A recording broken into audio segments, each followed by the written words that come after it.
You know, they say money changes people. But I see my hands wrinkled and spotted with age. I've made some bad financial decisions, very bad. His fork paused halfway to his mouth. What do you mean? You know how your father always handled our finances? Well, after he passed, I got involved with some investment opportunities, online things. I thought I was being smart, planning for the future. I felt tears, real tears, because even though this was a lie, the fear of what I might discover was absolutely real. David, I've lost almost everything. The house, my savings. I might have to sell and move into a senior living facility, the cheap kind. The silence that followed felt like winter itself had entered the room. David put down his fork. His face went through several expressions: shock, confusion, and then something else. Something that made my heart sink. Anger. Mom, how could you be so stupid? His voice was sharp, cutting. Why didn't you ask me? Why didn't you let me help you manage things? I'm sorry, Do you have any idea what this means? We don't have room for you at our house. Melissa's parents are already helping us with the kids. And senior facilities, even the cheap ones, they cost money. Money we don't have. I watched my son, really watched him. His face was red, his jaw clenched. But I didn't see worry for me. I saw inconvenience, burden. I thought maybe you could help me figure out what, Mom? You've already screwed everything up. He stood abruptly, his chair scraping against the floor.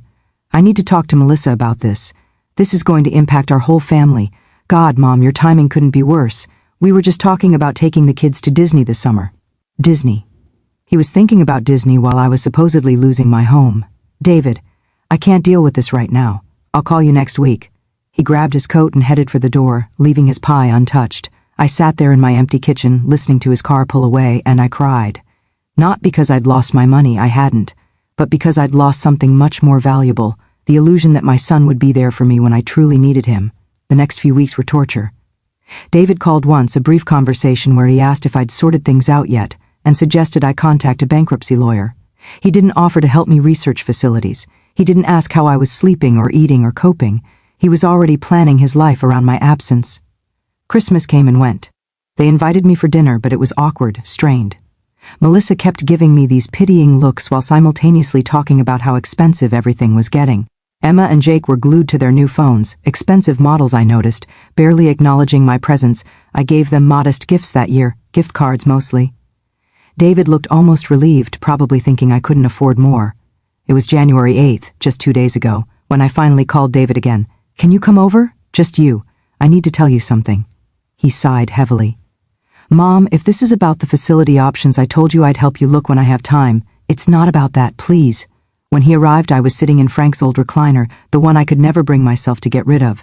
I'd been rehearsing what to say for weeks. David, sit down. He sat on the couch looking impatient, probably worried I was going to ask him for money. I lied to you, I said simply. I didn't lose my money. In fact, I inherited $3.2 million from my Uncle Edmund. His face went blank. What? I wanted to see how you'd react if I had nothing, if I needed you. My voice was steady now, calm. And now I know. Mom, that's not, you can't. He was stammering, his face cycling through shock, embarrassment, and then defensive anger. That's not fair. You lied to me. How was I supposed to react? With compassion, with concern for your mother, with an offer to help, even if it was difficult. I leaned forward. David, you didn't ask how I was feeling. You didn't offer to help me sort through options or research facilities. You were angry at me for being an inconvenience. We have our own problems, Mom. We're struggling too.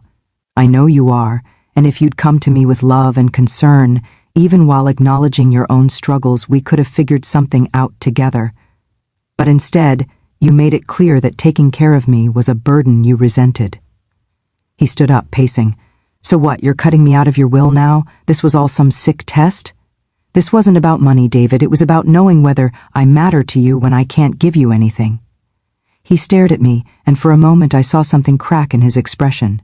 Shame, maybe, or realization. I need to go, he said quietly. David, but he was already leaving. Now here I sit in my quiet house, the inheritance paperwork spread across Frank's old desk. I haven't decided what I'll do with the money yet. Maybe I'll travel. Maybe I'll donate it. Maybe I'll set up trust funds for Emma and Jake, for when they're older and wiser than their father is now. Or maybe, and this is what keeps me awake at night, maybe David will surprise me, because my phone just buzzed with a text message from David, and it says, "Mom, can I come over? I need to apologize. And we need to really talk." I'm staring at those words, my heart pounding like I'm 16 again instead of 73. Do I give him another chance? Can people really change? Or will money always cast its shadow over the people we love? I guess I'm about to find out.